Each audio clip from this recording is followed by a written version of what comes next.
bila kodi zetu na mikopo wataongozaje nchi? That's a question.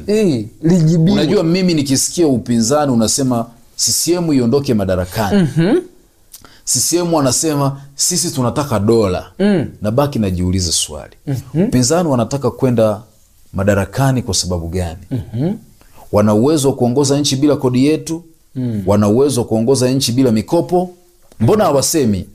Wao wanasema tu wanataka waende madarakani. Kufanya nini? Baada ya kusambaa kwa taarifa mbalimbali kwenye mitandao ya kijamii ikieleza kuwa vijana wawili, Joseph Mrindoko na Jackson Kabalo, wanaounda kundi la wachokonozi, wamevamiwa na watu wenye silaha waliojitambulisha kuwa ni askari polisi wakiwa nyumbani kwao maeneo ya Maji ya Chai wilayani Rumeru mkoani Arusha. Kwa mujibu wa mashuhuda wa tukio hilo, wameeleza watu hao walifika kwa gari aina ya Land Cruiser wakiwa wamevalia kiraia na baadhi kuvaa sare za jeshi, huku wakiwa na silaha za moto. Inadaiwa kuwa walipoingia ndani waliwaweka vijana hao chini ya ulinzi, lakini walipodaiwa kuonyesha vitambulisho vyao kuthibitisha kuwa wao ni askari halali, walikataa kufanya hivyo. Kusaga TV ilifunga safari hadi nyumbani walipokuwa wanaishi. Tukazungumza na moja ya shuhuda ambaye alifanikiwa kuona, akasema aliona Land Cruiser ilipaki nje ya geti na Joseph Mrindoko alishushwa kwenye gari hilo huku amefungwa pingu. Hata hivyo,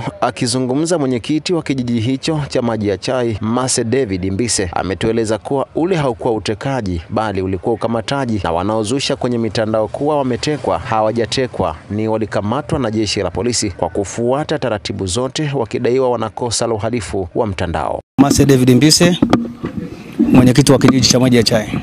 Kilichotokea bwana, hakuna mtu aliyetekwa.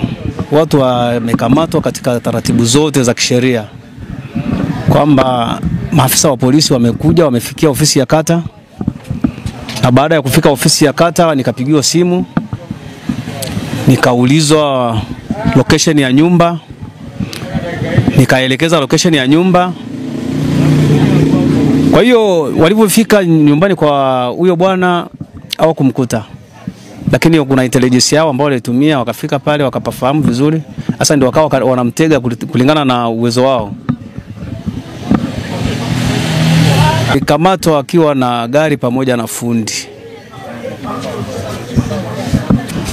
Na sisi tukiwa tupo kwa sababu hao mabwana walifikia ofisini. Walipofikia ofisini wakatuelekeza kwamba kuna mhalifu wa kimtandao ambaye tunamsaka.